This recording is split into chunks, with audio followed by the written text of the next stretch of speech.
Hello class, it is once again I, Professor Moptop, here with you. Welcome to Beetle University. This week we're going to be talking about cool things as always, because that's what we do here. We're going to talk about a song that was the first track on side 4 of the White Album. Of course, that's Revolution 1, not to be confused with Revolution 9 or Revolution. Allow me to explain. Starting with the writing of the song, it was written...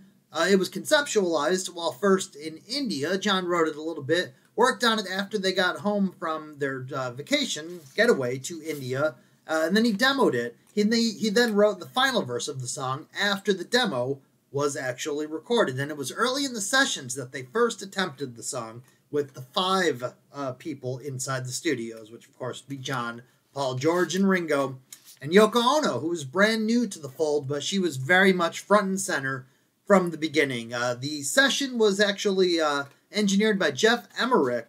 George Martin wasn't around as often, and the Beatles weren't especially kind to him. You'll hear specifically about how John wasn't especially kind to him in the audio I'm going to send you about the track.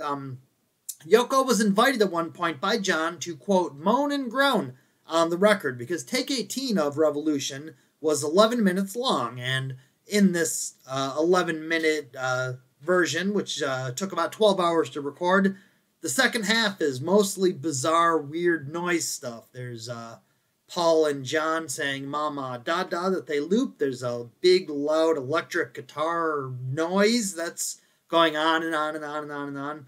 About 11 and a half minutes. What they wound up doing ultimately was to cut it in half. The first part of Revolution, which then became Revolution 1, was on the album, and then the second part would slowly become Revolution 9, which we've talked about before. There it goes. Honey Pie. From the acoustic version, which was the album version, to the electric version, which was recorded afterwards, John changed his thoughts about destruction from being out in to being strictly out. The electric version, by the time that came around, he was strictly not about destruction. The background vocals on the Revolution 1 are very cool. It's George and Paul doing the shooby-doo-wops, which of course are not on the electric version. While John sang his vocals for the song, he was lying on his back. He was trying to find new and interesting ways of projecting his voice. They were getting very eccentric. Some reports say that John was too stoned to stand up, and that's why he was laying down, but that's a little bit sensationalized. On the beginning of the track, you could hear Ringo playing a washboard, which apparently he did in his very, very young days. He's scraping his ring on it, so it's a little extra louder. On these several extra tracks, there's the guitar noise, there's the mama and dada, and then there's Yoko extemporaneously speaking, just kind of randomly saying things. A lot of these things wound up as part of Revolution 9, and then after they cut it in half, this is when Revolution became Revolution 1, Revolution 9 became Revolution 9, Revolution wouldn't come until later.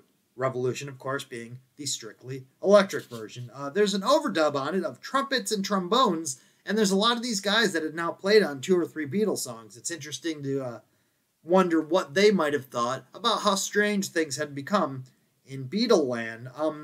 They released the Revolution single before the album came out, so even though it was very early, one of the first songs recorded in the sessions for the White Album, Revolution 1 wasn't heard until later in the year. At the very beginning, we hear Jeff Emmerich saying either take 2 or take 18. You'll hear the professor talking about that in the audio that you get.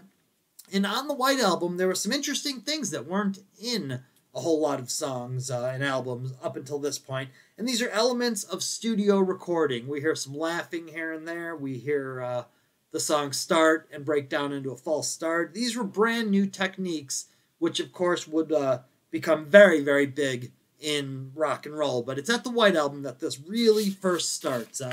Before the Beatles did things, there's a lot of things that just weren't done. And with that, it's time for me to say goodbye for another week here at Beetle U. Enjoy your audio. They are long, long pieces of audio. There is lots to learn, and I hope we can together learn it all. I'm Professor Moptop. Have yourself a great week.